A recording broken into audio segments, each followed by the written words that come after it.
Ladies and gentlemen, the reviews are in for Winnie the Pooh Blood and Honey 2, including my own. Somehow I actually got the Winnie the Pooh Blood and Honey marketing team to post this, and it might be the biggest accomplishment of my life. Please, somebody chisel this on my tombstone. All right, now let's get into a spoiler-free review of Blood and Honey 2.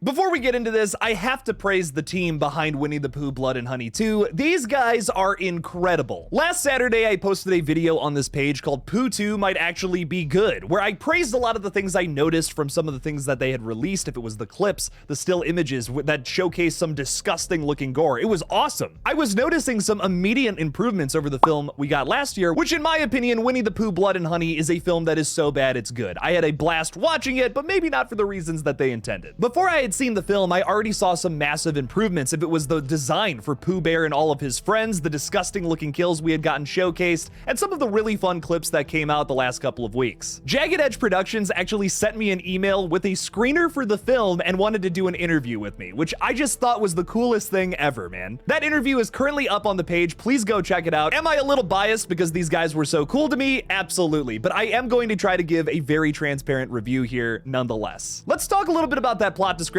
for the sequel though, because this one takes a brand new direction for the franchise. In Blood and Honey 2, Winnie the Pooh, Piglet, Tigger, and Owl find their home and lives endangered after Christopher Robin reveals their existence following the events of the first film. Not wanting to live in the shadows any longer, the group decides to embark on a rampage through the town of Ashdown and get their revenge on Christopher once and for all. Now, something that producer Scott Chambers has revealed about the film before its release, so this isn't a spoiler, this is public knowledge, ladies and gentlemen, don't get mad at me, is that the first film is a movie within this movie, so think Stab to Scream 2. So Christopher Robin revealed the existence of Pooh Bear, Piglet, Owl, Tigger to the entire town of Ashdown, and they even made a movie about it, which is Winnie the Pooh Blood and Honey in universe. This is the reason why Pooh and friends are all so pissed off in this movie and turn into slasher villains. I won't say any more than that because I feel like it would be a spoiler. Go check out the movie next Tuesday. The biggest reason behind this, which has been said in many interviews, and actually Reese and the rest of the gang kind of talked a bit about this on my page during our interview, they felt that the first movie wasn't the level of quality that they wanted to put out. And this movie, I would say, absolutely is. And then Reese was like, you know what, I'm gonna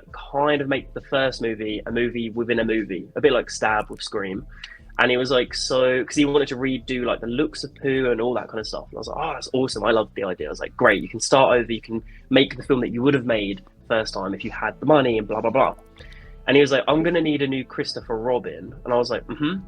And he was like, do you want to do it? And I was like,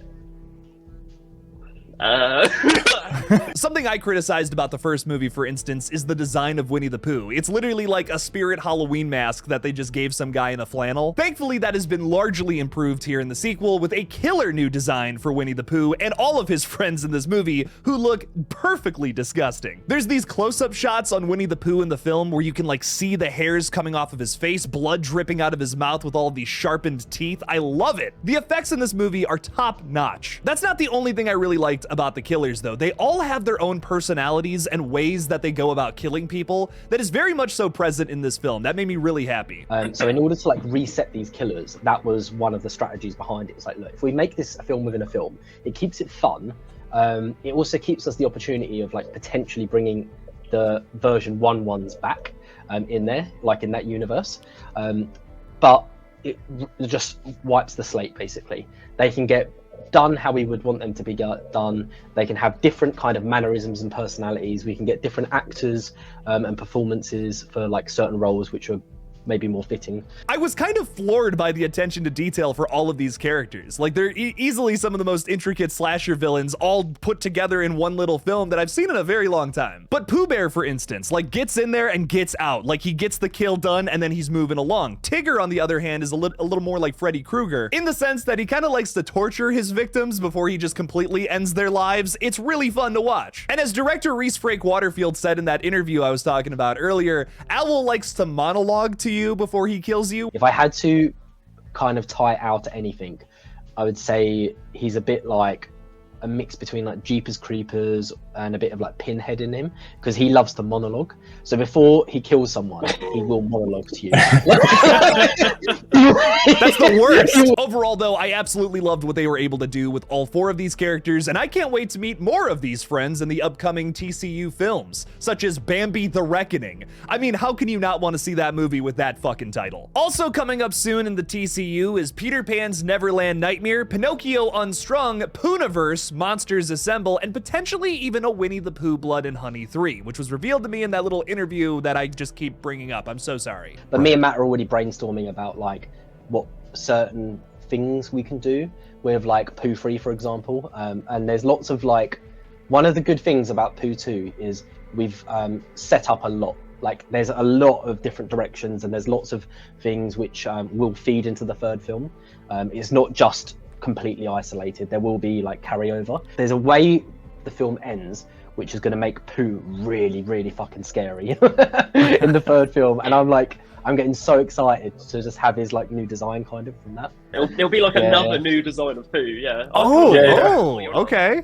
Yeah. We want to keep evolving it and changing it as we go, just to keep it fresh and keep it interesting. That's not the only thing that's a massive improvement over the original, though. The kills are so over the top and disgusting, I would say they're comparable to a Terrifier film. I won't say what, but there is a kill that's in the trailer that's also in the movie that I personally feel is instantly iconic. I can also promise you that there is stuff you haven't seen in the trailer yet that will disgust and shock you. And if you're a fan of gory, disgusting slashers, within the first 10 minutes, you will be impressed. Trust me, nary a disappointing kill within the entire film. The last big improvement with this film, which is probably the most important thing, is that the story is actually really well concocted. If there's one big fatal flaw to that original Winnie the Pooh Blood and Honey, which earned its 4 out of 10 review from old Jake, I would say that it's the story itself that kind of slows down right in the middle and loses my attention. I think the very beginning of the original Winnie the Pooh Blood and Honey and the very ending are so much fun, but that middle part just kind of drags a little bit.